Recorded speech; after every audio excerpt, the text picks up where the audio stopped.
Good morning, everyone. We are the Group 4 and we are going to report China's policing system. So let's start. First is China is a sovereign state located in East Asia. It is the world's most populous country with a population of over 1.35 billion. It has a single-party government led by the Communist Party in Beijing. It exercises jurisdiction over 22 provinces, 5 autonomous regions, 4 direct-controlled municipalities, Beijing, Tianjin, Shanghai, and Chongqing, and 2 mostly self-governing special administrative regions, Hong Kong and Macau, and 3 branches of government in China. First is the legislative branch. The National People's Congress formulates and revises the Constitution and supervises its implementation, enacts and revises basic laws and other laws of the state.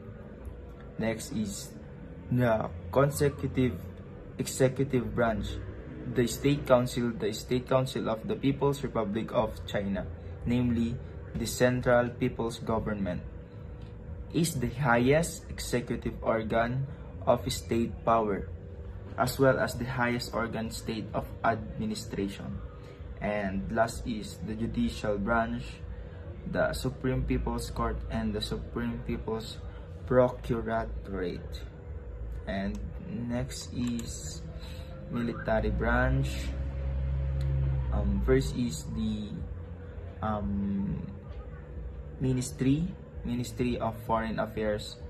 It is an executive agency responsible for foreign relations between the peoples of Republic of China and other countries in the world. The agency is led by the foreign minister. The current minister is Wang Yi. The agency has its headquarters in Chaoyang District in Beijing. Repeat. The current minister is Wang Yi. The agency has its headquarters in Chaoyang District, Beijing. And next is Ministry of National, and it is headed by the Minister of National Defense. It deals with foreign militaries in military exchange and cooperation. C is the Ministry of Public Security, headed by Minister of Public Security. The principal police authority of the mainland of the PRCO oversights and responsible for day-to-day law enforcement operations and security. D. Ministry of State Security, and it is the security agency of the People's Republic of China. It is also probably the Chinese government's largest and most active foreign intelligence agency, though it is also involved in domestic security matters. Article 4 of the Criminal Procedure Law gives the MSS the same authority to arrest of detained people as regular police for crimes involving state security, with identical supervision by the procuratoriats and the courts. And last is Ministry of Justice. It is Ministry of the Chinese central government which is responsible for legal affairs. The range of responsibilities includes judicial process, drafting legislation, developing legal framework, participating in national and international treaties, prosecution and sentencing. The ministry also ensures the maintenance and improvements of China's system of law and justice in national security. To make it short, first I will repeat. Ministry of Foreign Affairs. This handles international relations and ensures smooth foreign communication. Next is Ministry of National. Defense, manage military exchange and cooperations with other countries. And third is the Ministry of Public Security, headed by Minister of Public Security. This main authority for law enforcement, daily operations, and public safety in mainland. And next is Ministry of State Security, focuses on domestic intelligence and security. It has authorities similar to police but deals with crimes affecting the security. And last is Ministry of Justice. This ensures the legal system works efficiently, including making laws, handling international treaties, and maintaining justice. And now let's compare it to the Philippines Force. The PNP works under the Department of the Interior and Local Government, or which is DILG, ensuring both local and national coordination.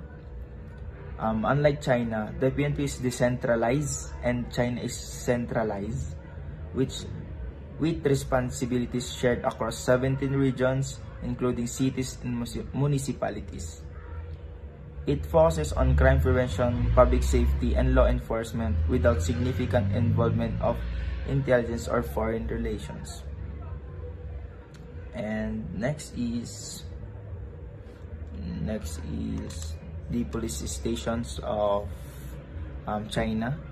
Household registration officers provided the police with the tools of restricting people's travel and monitoring people's movement. Next is public security officers, in charge of maintaining law and order of the locality. Number 3 is internal affairs officers, administrative officers, who stays in police station to handle all office related police works. And next is the Ministry of State Security. Next is Ministry of State Security, under the Ministry of State Security, protecting national security and preventing and detecting foreign espionage, sabotage, and conspiracies against the state. The governing body of almost all railroad operations, the Chinese Ministry of Railways. In short, the MSS, or the Ministry of State Security, is focuses on intelligence and national security. Its role is similar to CIA or NBI, or protecting China from threats. And next is People's Armed Police. Counterpart is SAF, Special Action Force. The newly established force was formed from internal security units reassigned from the PLA, which is People's Liberation Army, to the Ministry of Public Security, and from Border Defense, Customs, and Firefighting units. A paramilitary police force under the MPS, with its more or less than 1.5 million personnel, organized into 45 divisions. This includes internal security police and border defense personnel, guards for government buildings and embassies, and police communication policy specialists. First is Snow Leopard Commando Unit, second is Special Police Unit, and third is Immediate Action Unit, or the counterpart of this is National Police. These units are responsible for guarding party and state organizations and foreign embassies and consulates, as well as for responding to emergencies and maintaining law and order.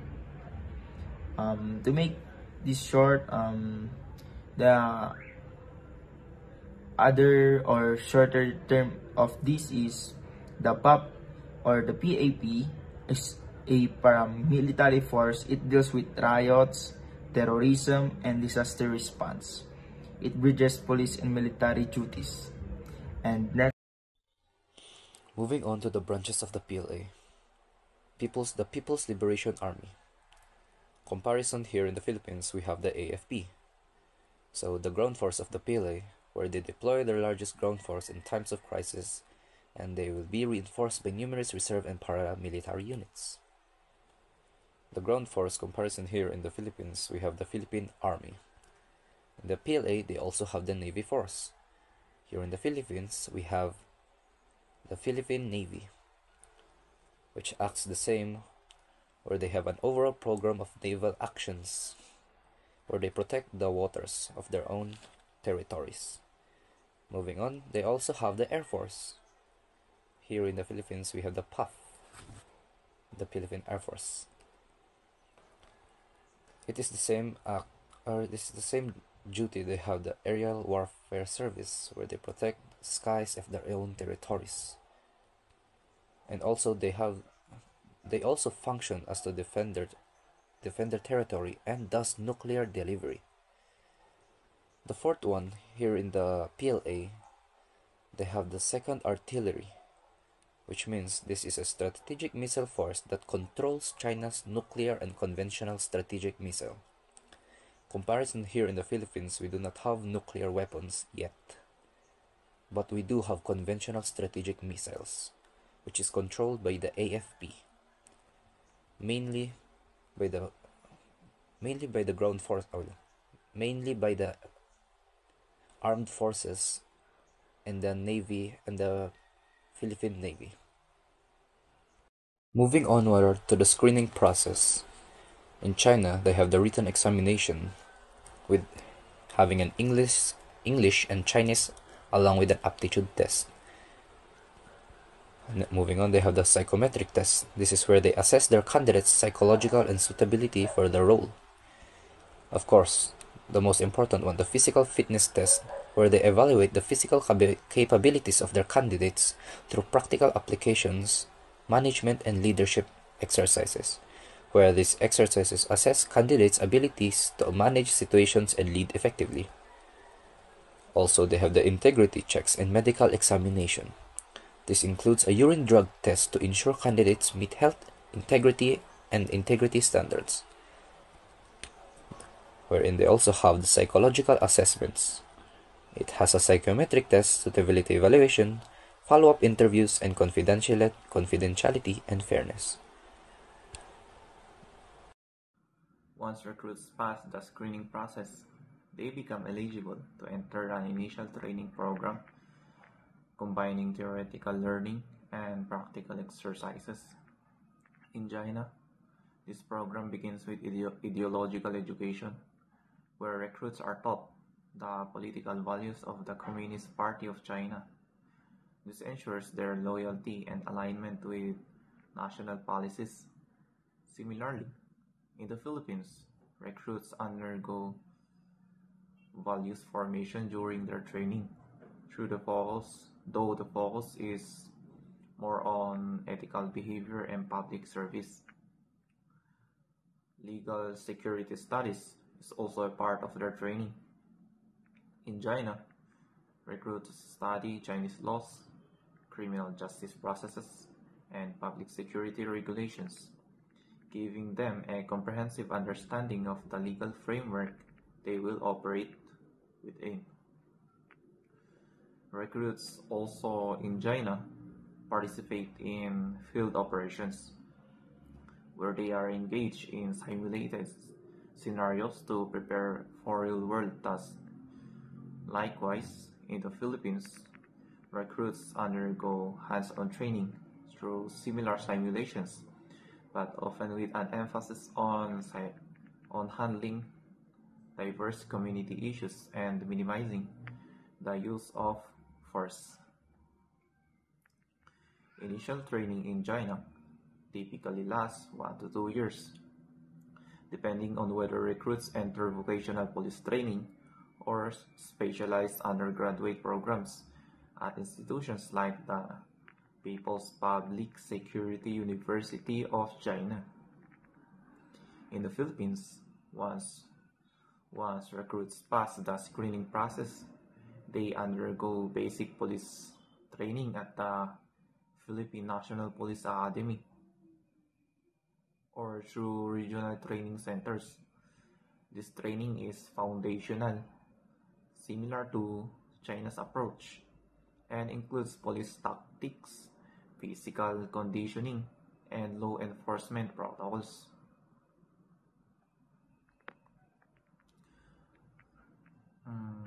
For specialized unit,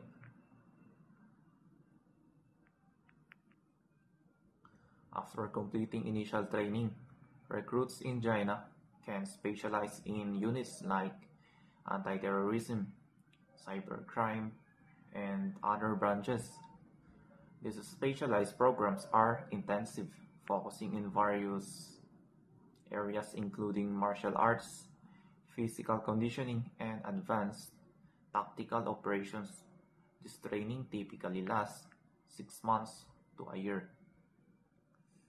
Similarly, in the Philippines, after their basic training, recruits may enter specialized units such as the Special Action Force or CIDG. Their training also emphasizes tactical skills, physical conditioning, defensive tactics, and firearms proficiency, lasting about 6 months to 1 year. Good day, I'm Pagarigan Gwinnett. Next, we have here the qualification and requirements for Chinese police force. First is the nationality, must be a Chinese citizen. Next is the age, at least 18 years of age but not more than 25 years old. As a preferential treatment for candidates from ethnic minority groups, the regulation extends the maximum age limit to 30. Next, we have here the must support the Constitution. Next, must be of good moral character. Next is be in a good health. Next, educational level no less than high school graduate. Next is be willing to serve as a police officer. And lastly, no criminal records and must not have been engaged in overthrowing the Chinese government. On the other hand, we have here the PNP qualification and requirements. First is the nationality, must be a Filipino citizen. And next is the age is not less than 21 years old but not more than 30 years old. Next is bachelor's degree holder. Next is male height requirement is at least 1.57 meters and in feet is 5.2. Next is for female height requirement is at least 1.52 meters and in feet is 5. Next is you must not have been dismissed from the AFP. Next is you must be eligible to hold a government position. The recruitment and selection of China's policing systems have requirements, which is the written examination, agility test, and once selected, the new recruit is required to go through a 1-year probationary period. Only those who perform satisfactorily and pass the end of term examinations will be formally hired. The promotion system of China's policing system is heavily influenced by government policies, particularly within state-owned enterprises and government positions.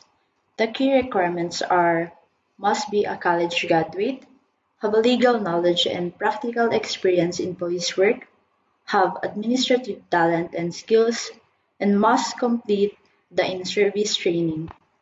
Meanwhile, the police promotion system is primarily based on merit and seniority, within a strong focus on public service and adherence to civil service rules.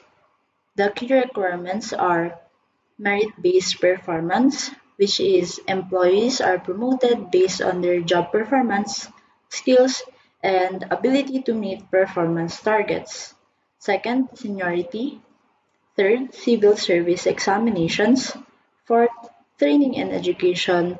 And in some cases, recommendations or interviews may be part of the promotion process, particularly for higher level positions. The ranking system of China's policing system, the highest rank will be General Superintendent, which is the government minister. Second, Deputy General Superintendent, which is the deputy government minister. Third, Superintendent, which is classified in first, second, and third grade. And the fourth, Inspector, first, second, and third grade. Fifth, Sergeant, first, second, and third grade. And the lowest rank will be the officer, which is classified in first and second grade. That's all. Thank you.